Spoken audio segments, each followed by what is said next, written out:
ورحمة الله وبركاته. إن الحمد لله حامدا ومصليا ومسلما، أما بعد فأعوذ بالله من الشيطان الرجيم. بسم الله الرحمن الرحيم.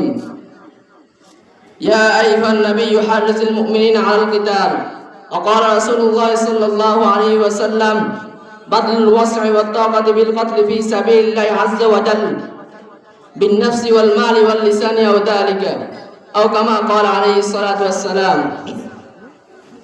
অধ্যকার আজকের এই বাৎসরিক মাহফিলের সম্মানিত সভাপতি ও সুযোগ্য উপস্থাপক এবং আমার প্রিয় উপস্থিতি, আজকে আমার আলোচ্য বিষয় হচ্ছে জিহাদ ফি সাবিলিল্লাহ। অত্যন্ত গুরুত্বপূর্ণ এই বিষয় নিয়ে আমি আজকে আপনাদের সামনে কোরআন হাদিসের আলোকে কিছু আলোচনা তুলে ধরবো ইনশাআল্লাহ। প্রিয় উপস্থিতি, আজকে আমার আলোচনাকে আমি আমার সুবিধার জন্য কয়েক ভাগে ভাগ করে নিয়েছি। জিহাদের শাব্দিক অর্থ, জিহাদের পারিভাষিক অর্থ এবং জিহাদের বিধান কেন দিয়েছেন। আল্লাহ চাইলে উক্ত বিষয়ে কিছু আলোচনা করবো ইনশাআল্লাহ। প্রিয় উপস্থিতি, জিহাদের শাব্দিক অর্থ হচ্ছে চেষ্টা করা, সংগ্রাম করা।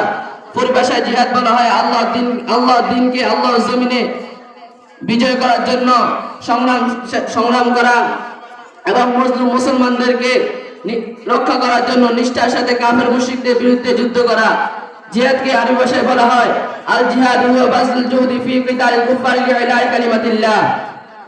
জিহাদ হলো আল্লাহর জমিনে আল্লাহর দ্বীনকে সমুন্নত করার সুমহান পথ। জিহাদ হলো সমাজ থেকে ফিতনা ফাসাদ দূরীভূত করার একমাত্র উপায়। অলসো আমরা জিহাদকে ছেড়ে দিয়েছি। আর সারা বিশ্বে আমরা সর্বশ্রেষ্ঠ জাতি হয়েও আমরা সারা বিশ্বে নির্যাতিত হচ্ছি। ফিলিস্তিনে মুসলমানদেরকে হত্যা করা হচ্ছে, কাশ্মীরে মুসলমানদেরকে হত্যা করা হচ্ছে, বিশ্বে যেদিকে তাকায় সেদিকে মুসলমানদেরকে হত্যা করা হচ্ছে।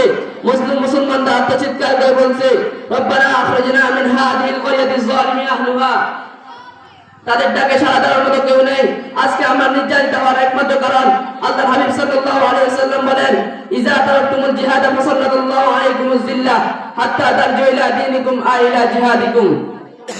যদি তোমরা জিহাদকে ছেড়ে দাও তাহলে তোমাদের উপর আল্লাহ তাআলা লাঞ্ছনা, বঞ্চনা এবং নির্যাতন চাপিয়ে দিবেন। এই নির্যাতন চলতে থাকবে যতক্ষণ না তোমরা জিহাদের দিকে ফিরে আসো। অতএব আমরা উল্লেখিত হাদিস থেকে এটাই বুঝতে পারি যে যতদিন পর্যন্ত আমরা জিহাদ করব না ততদিন পর্যন্ত আমাদের উপর এই নির্যাতন চলতে থাকবে। সুতরাং আমাদেরকে আল্লাহ এবং আল্লাহর রাসূলের তরিকা অবলম্বন করতে হবে, আর তা হল একমাত্র জিহাদ। আমাদেরকে ওসামা বিন লাদেনের মতো, মোল্লা ওমরের মতো, হযরত আলীর মতো সিংহের ন্যায় গর্দান তুলে কাফেরদের উপর ঝাঁপিয়ে পড়তে হবে। আমাদেরকে ময়দানে ঝাঁপিয়ে পড়তে হবে। আল্লাহ হাবিব জিহাদের গুরুত্ব বুঝাতে গিয়ে তিনবার এই কথা বলেছিলেন, লা আদিত্তানু কুতালা ফি সাবিলিল্লাহি সুম্মা হিয়া সুম্মা কুতাল সুম্মা হিয়া সুম্মা কুতাল সুম্মা হিয়া সুম্মা কুতাল। আমি চাই আমি একবার আল্লাহর রাস্তায় জিহাদ করে শহীদ হয়ে যাই, অতঃপর আমি আবার জীবিত হই, অতঃপর আমি আবার আল্লাহর রাস্তায় জিহাদ করে শহীদ হয়ে যাই। আমাকে আবার জীবন দেয়া হোক।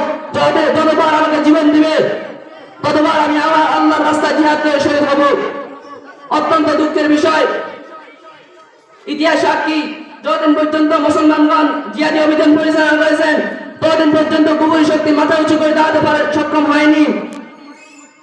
আজ ইহুদি খ্রিস্টানরা মুসলমানদেরকে জিহাদ থেকে সরানোর জন্য তারা বিভিন্ন কৌশল অবলম্বন করতেছে।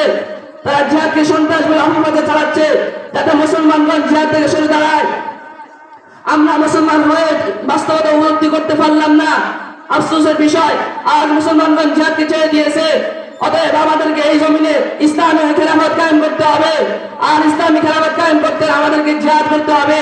এই জিহাদের জন্য যদি আমাদের রক্তের প্রয়োজন হয় আমরা রক্ত দিতে প্রস্তুত আছি। যদি আমাদের জীবনের প্রয়োজন হয় আমরা জীবন দিতে প্রস্তুত আছি।